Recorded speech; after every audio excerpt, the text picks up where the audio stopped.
Olá amigos, olá irmãos. Por estes dias eu acompanhei o presidente Bolsonaro em algumas viagens.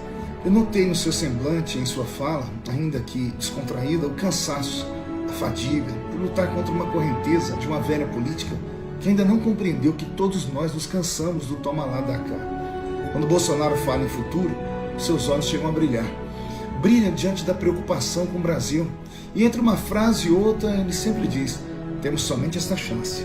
Se não conseguirmos, o Brasil como conhecemos hoje deixará de existir em breve para se tornar uma Venezuela. Estamos numa guerra fria, numa guerra desumana. Todas as forças que não elegeram se uniram para paralisá-lo. O que não conseguiram fazer com aquela facada na barriga, estão tentando com punhaladas nas costas. Punhaladas estas que vêm de pessoas que devem seus mandatos ao fenômeno Bolsonaro. É inacreditável ler todos os dias que o PSL de Bolsonaro está dividido. Dividido por quê? O que querem? Cargos? Espaços? Isto não é tudo aquilo contra o que pregaram durante a campanha, senhores? Soma-se a isso a gana dos velhos caciques da velha política que querem impedi-lo a qualquer custo, pois perderam as suas influências. Mais ainda a grande imprensa que está gritando porque viram seus cofres secarem. Eu sei quanto a Globo perde a cada minuto de propaganda, antes patrocinada pelo governo. Você está sentado aí? Olha o que eu vou dizer. R$1,5 milhão por 60 segundos de propaganda é o que a Globo cobrava do governo. Eu sei a situação da falência de jornais que perderam seus contratos milionários, que agiam como sanguessugas e em troca sabotavam as pesquisas para derrotarem Bolsonaro nas urnas.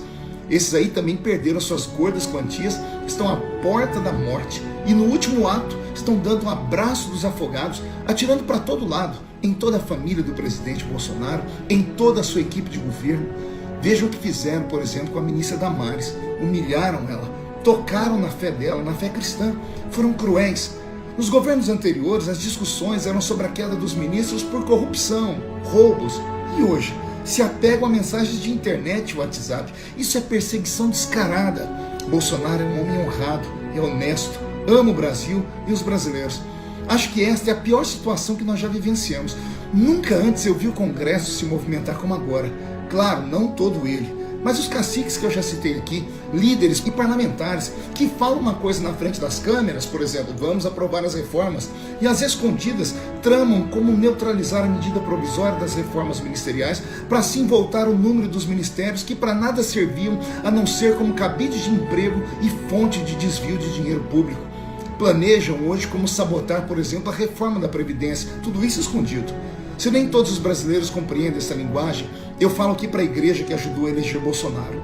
Nós precisamos entender que se este governo não der certo, seremos todos atingidos. Quando atentam contra Bolsonaro, atentam contra os nossos princípios, os princípios conservadores. Eu sinto algo estranho, algo terrível no ar, pessoal. Por isso eu conclamo os brasileiros que entendem o poder da oração, que me ajudem a movimentar o mundo espiritual. A queda de Bolsonaro é a queda do Brasil que o elegeu. O Brasil conservador, o Brasil cristão, precisa se unir. Isso é mais sério do que se possa imaginar, gente. Eu convoco todos aqueles que têm fé, os cristãos, que entrem nessa guerra que de carnal não tem nada. Está escrito na palavra de Deus: e se o meu povo, que se chama pelo meu nome, se humilhar e orar, e buscar a minha face, e se converter dos seus maus caminhos, então eu ouvirei dos céus, perdoarei os seus pecados, e sararei a sua terra. 2 Crônicas 7,14. Peço a todos que compartilhem este vídeo, publiquem em suas redes sociais, passem nos telões de suas igrejas, em seus programas de TV e de rádio. É claro que no rádio só dá para ir o áudio, né, pessoal? Quarta-feira, dia 22 de maio, ao meio-dia, eu vou fazer uma live na minha página, lá no Facebook e no Instagram, direto do meu gabinete. Uma live de oração. Oração com todos aqueles que querem participar comigo. Serão apenas 7 minutos de oração. Oração pelo presidente, pelo governo, pelo Brasil. Vamos mover o mundo espiritual. Eu conto com todos vocês. Brasil acima de tudo e Deus acima de todos. Um abraço.